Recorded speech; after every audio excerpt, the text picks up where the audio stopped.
Soussou.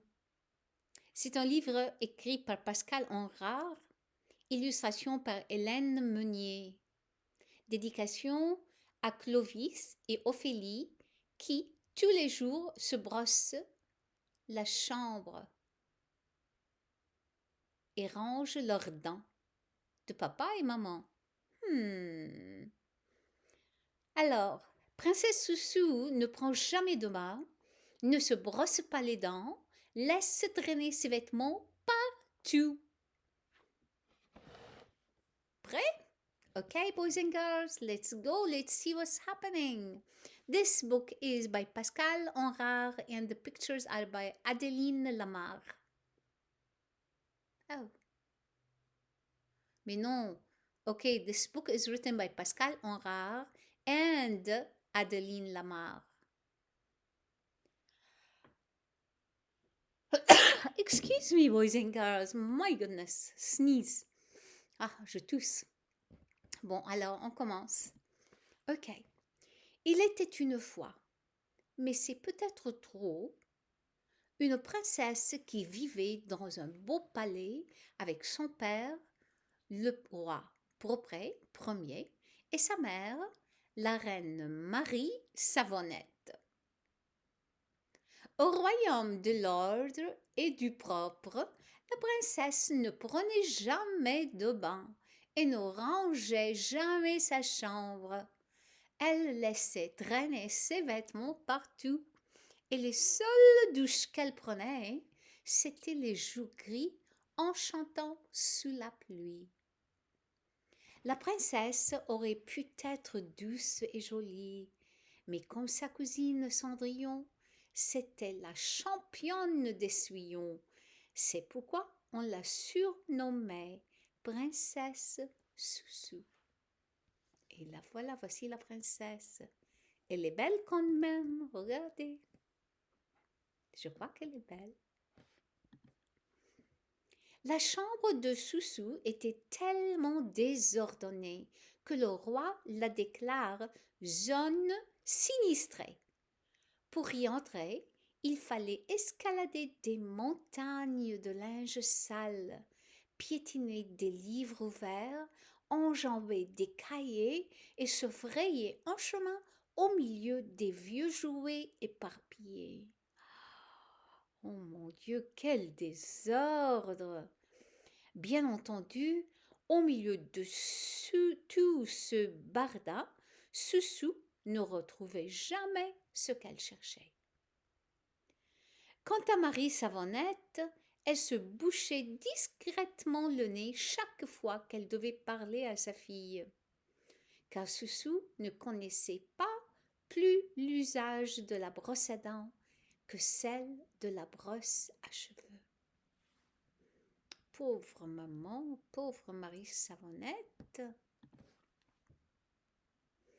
Il faut faire quelque chose, insista Marie Savonnette, tout en rangeant les vêtements qui traînent dans la salle du conseil, dans la grande bibliothèque, dans la salle des fêtes et même sur le trône royal. J'ai une idée, déclara le roi, tout en passant un coup de balai dans le couloir. Je vais faire appel à mes conseillers. Le lendemain, à l'heure où d'habitude les princesses dorment encore, le roi convoqua Tarin de Tarascon, le ministre des Environs, responsable de l'air, des jardins et de la décoration, afin qu'il trouve vite une solution à cette situation. Tarin proposa de fabriquer une potion pour camoufler ce qui dérangeait tant le nez du roi et de la reine. Mais le roi n'appréciait guère ce procédé chimique et il envoya Tarin mettre son nez ailleurs. Propret Ier, comme tous les rois contrariés, fit alors appel à son conseil des ministres pour qu'il lui donne des conseils. Il convoqua la ministre de l'École et de la Récréation, le ministre du Travail et des Vacances, le ministre de l'argent, le ministre du temps, le ministre des ministres et surtout le ministre des chambres bien rangées. La discussion entre ministres créa un tel brouhaha que le roi ne s'entendait plus penser dans ce désordre d'idées. Pauvre roi.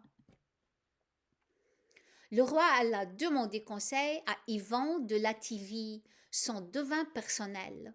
Chaque jour, celui-ci consultait les prévisions en regardant son petit écran. Ce jour-là, entre une émission de dessin animé et un gala de clowns, on passa une publicité de Bob la Tornade, le roi de l'aspirateur. Et il alla voir le roi afin de lui proposer d'engager Bob et son nouvel aspirateur ultra puissant avec vaporisateur de brise de printemps intégré et programme de rangement optimal pour, comme disait la publicité, aspirer à plus de bonheur. Excellente idée, s'exclame le roi qui félicita Ivan. Il appela aussitôt Bob la Tornade. Dans la famille La Tornade, on vendait des aspirateurs depuis toujours. Bob savait donc de quoi il parlait.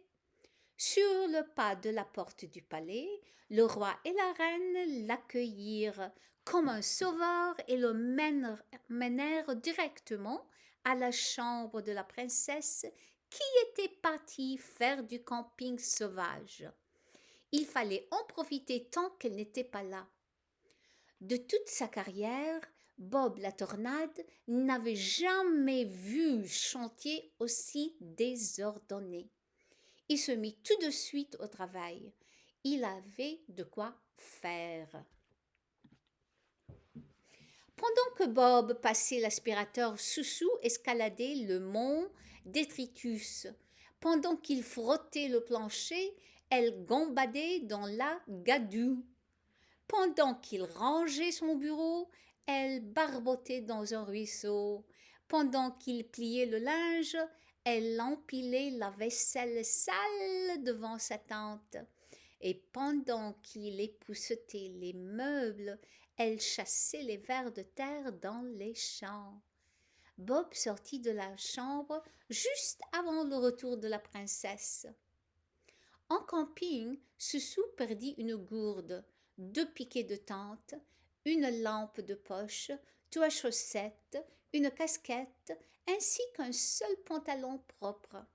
Mais elle ramena des beaux cailloux couverts de boue, tout un assortiment de feuilles et de branches pour décorer sa chambre et un crapaud pour compléter sa collection d'animaux sauvages. Et voilà Soussou. Voyez? Et ici, on voit Bob qui est en train de tout nettoyer et de tout arranger. De retour au palais, quelle ne fut pas la surprise de Soussou de découvrir un drôle de chevalier qui sortait de sa chambre, armé d'un étrange attirail. « Mais sire, lui demanda-t-elle poliment, car on peut être désordonné tout en étant bien élevé. Quelle guerre allez-vous faire avec cette machine pleine de tuyaux? Princesse Soussou, je viens de faire le ménage de votre chambre, répondit Bob.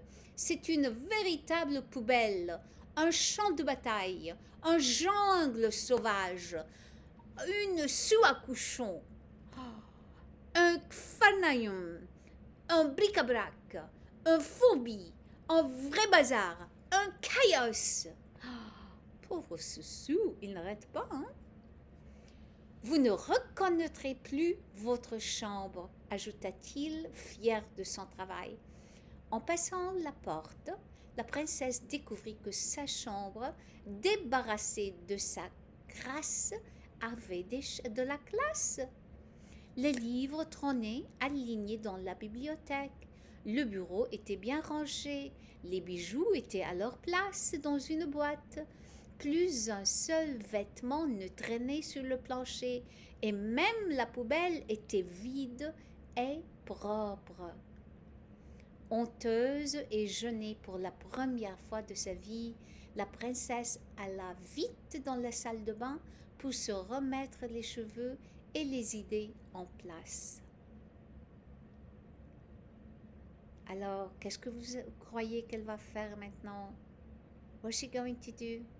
Is she going to keep her room nice and tidy?